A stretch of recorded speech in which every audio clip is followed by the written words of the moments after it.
Hi అండి, ఎలా ఉన్నారు అందరూ? Welcome back to our channel Sangeetha vlogs. ఈ చేపల పేరు మీకు తెలుసుంటే తప్పకుండా కామెంట్ చేయండి, ఎందుకంటే నాకు తెలియదు కాబట్టి. ఇంకా లేట్ చేయకుండా రెసిపీ విషయంలోకి వెళ్ళిపోదాం. ఫస్ట్ అయితే చేపల్ని నీట్గా వాష్ చేసుకొని క్లీన్ చేసుకొని పక్కన పెట్టుకోవాలండి. సాల్ట్ ఇంకా కొంచెం పసుపు అయితే వేసేసి, చూస్తున్నారు కదా చేపలు అయితే చాలా ఫ్రెష్గా ఉన్నాయి.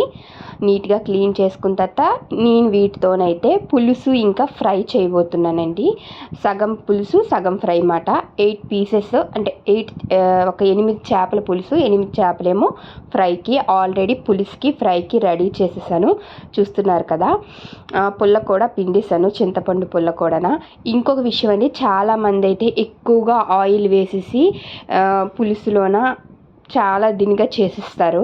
అలా కాకుండా తక్కువ ఆయిల్తోని ఇంకా నెక్స్ట్ వేరే లెవెల్ టేస్ట్తోని చేయబోతున్నాను. ఇంకా పచ్చిమిర్చి, టమోటో, ఆనియన్స్ అన్నీ పేస్ట్ చేసేసి మిక్సీ చేసేసి ఒక గ్రేవీలా చేసేసి చేయడం అయితే చూపిస్తూ ఉంటారు. అవి అంత ప్రాసెస్, లెంతీ ప్రాసెస్ ఏమీ కాకుండా చాలా సింపుల్ ప్రాసెస్లోన సూపర్ టేస్ట్తో అయితే మనం చేపల పులుసు ఈరోజు మీకు చూపిస్తాను. వచ్చేయండి. ఫస్ట్ అయితే ప్యాన్ కానీ ఇంకా నెక్స్ట్ ఒక కళాయి కానీ పెట్టుకొని, నాకు అడిగితే తపేలు లాంటిది పెట్టుకుంటే పులుసుకి చాలా పర్ఫెక్ట్గా ఉంటుందండి. చూస్తున్నారు కదా, నేను చిన్న తపేలు పెట్టాను. అందులో కొంచెం ఆయిల్ వేసుకొని ఫస్ట్ అయితే ఆవాలు, జీలకర్ర ఫ్రై చేసేయాలి బాగా. అవి ఫ్రై అయిన తర్వాత ఆనియన్స్ వేసేసి, ఆనియన్స్ వేసిన వెంటనే కరివేపాకు ఇంకా కొత్తిమీర వేసేసాను. ఇంకా పసుపు, కారం, ఇంకా హోమ్ మేడ్ గరం మసాలా అండి.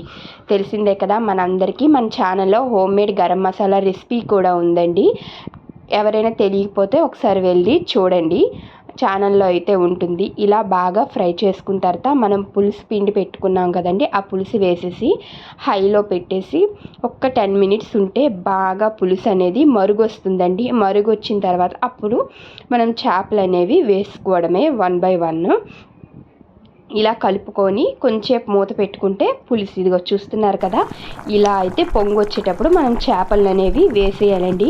వేసేసి ఒక్క 10 to 15 మినిట్స్ ఉంచితే మనకి సూపర్ ఎమ్మి చేపల పులుసు అయితే రెడీ అయిపోతుందండి. చూస్తున్నారు కదా, చాలా బేగా అయిపోతుంది, అస్సలు కష్టమే ఉండదు. ఇలా కడుక్కున్నామా, ఇలా కడిగేసిన తర్వాత ఒక 10 నిమిషాల్లో పోపు అమర్చేసి వెంటనే ఎక్కించేయవచ్చు. కొంచెం ఏంటంటే మీరు చేపలు కడిగేటప్పుడే, క్లీన్ చేసుకునేటప్పుడే పుల్ల అనేది నానబెట్టేసేయండి.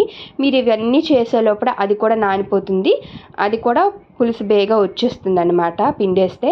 ఇదిగో ఫ్రైకి కూడా నేను ఇక్కడ రెడీ చేస్తాను. ఏమీ కాదు, పసుపు, ఉప్పు, కారం ఇంకా గరం మసాలా, అంతేనండి. నేను ఒక 1-2 years అయిపోతుంది మసాలా అయితే బయటను అస్సలు కొనట్లేదు, ఓన్లీ ఇంట్లో పట్టించుకునేది మాత్రమే.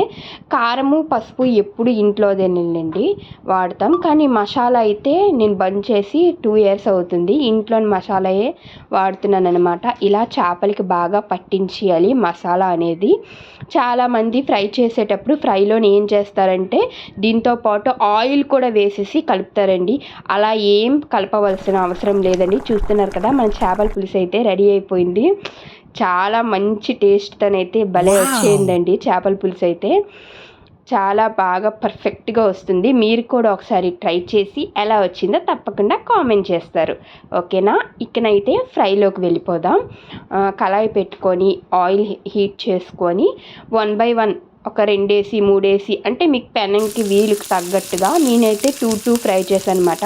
చూడడానికి పెనం ఇంతలాగా ఉన్నాం, అది చూస్తున్నారు కదా, చాలా దగ్గరగా ఉంటుంది. పెనం చూడడానికి పెద్దగా కనిపించిన ఇలా నేనైతే 2 చప్పున ఫ్రై చేసుకున్నానండి.